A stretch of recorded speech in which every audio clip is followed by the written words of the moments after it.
आपके अलवर के एक भक्त हुए, ध्यान से सुनिए सब लोग, इधर देखो।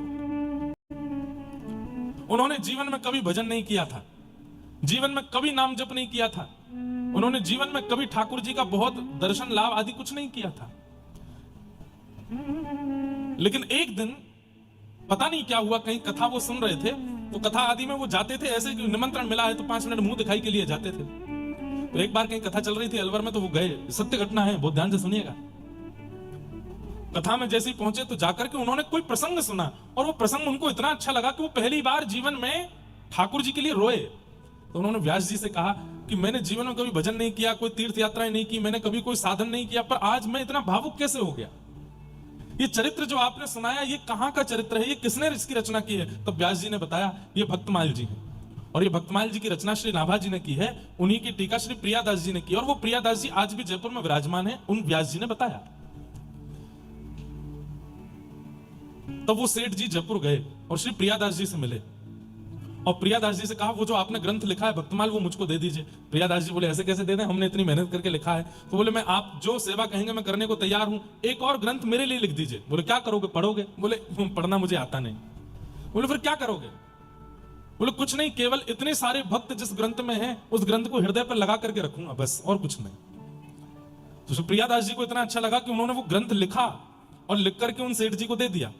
सेठ जी ने आकर के अलवर में उस ग्रंथ को अपने बच्चों को दिखाया और कहा कि देखो, संपत्ति तुम्हारे नाम कर दूंगा, इतना बंटवारा कर दूंगा, ये सब तुम्हारे नाम सब लिख करके चला जाऊंगा, बस मेरी एक अंतिम इच्छा पूरी कर देना। बोले क्या?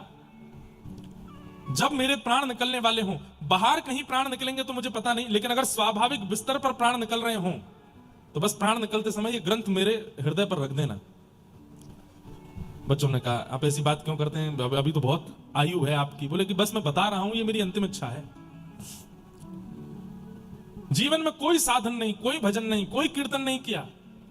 10-15 वर्ष बाद जब उनका अंतिम समय आया तो सारे बच्चे आकर के घेर लिए, कंठे गुरगुरायते, कंठ से गुर गुर आवाज होती है जब व्यक्ति की मृत्यु होती है, वो बोल नहीं पाता। ये स्वाभाविक मृत्यु जिनकी होती है उनके साथ ऐसा ही होता है, कंठे गुरगुरायते, वो बोल नहीं पाते।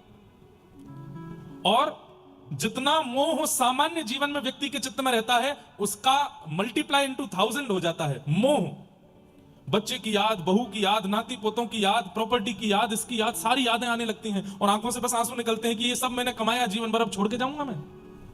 इतना भयंकर मोह हो जाता है मृत्यु के काल में, और उस मोह की बढ़ने के कारण ठाकुर जी की स्मरण नहीं हो पाता। लेकिन धन्य है वो सेठ जी, जैसे उनका कंठ गुरगुर आवाज करने लगा, चारों तरफ बालक आ गए, कोई हाथ सहला रहा है, कोई पैर सहला रहा है, पिताजी सांस लीजिए, पिताजी सांस लीजिए। तो उन्होंने उस अलमारी की तरफ इशारा किया, बच्चे समझ नहीं पाए तो वो रोने लगे कि अरे तुम समझ क्यों नहीं रहे हो, वहां वो ग्रंथ है, वो मेरी छाती पर रखो। तब एक बालक ने कहा ये अलमारी की तरफ क्यों देख रहे हैं, हो सकता है इनकी कोई प्रिय वस्तु रखी है उसको देखना चाहते होंगे। अलमारी खोली तो वो ग्रंथ रखा था। तब बड़े पुत्र को याद, अरे अरे पिताजी ने 10-15 साल पहले कहा था जब मैं मरूं तो ये ग्रंथ मेरी छाती पर रख देना। जैसे ही वो ग्रंथ भक्तमाल जी का उन सेठ जी के हृदय पर रखा, हे कृष्ण हे कृष्ण हे कृष्ण कहकर के उनका शब्द प्रकट हो गया, कंठ बिल्कुल आनंदित हो गया, आहा, हाथ मानो जैसे नृत्य की भंगिमा बनाने लगे। पुत्रों ने कहा पिताजी क्या हुआ, आप अभी बोल नहीं पा रहे थे, आपके मुख से भगवान नाम कैसे निकलने लगा? उनके नेत्र सजल हो गए, बस हाथ जोड़ के चारों ओर देख रहे हैं। बोले पिताजी कौन दिख रहा है? तो वो बोले थोड़ी देर पहले यम के काले काले दूत खड़े थे, मेरे गले में रस्सा उन्होंने बांध दिया था और मुझे खींच करके नरक ले जाने को कह रहे थे, इसीलिए मेरा स्वर नहीं निकल रहा था। लेकिन ये ग्रंथ मेरे चित्त पर रखते ही वो यम के दूत अंतर ध्यान हो गए। बोले अब कौन है?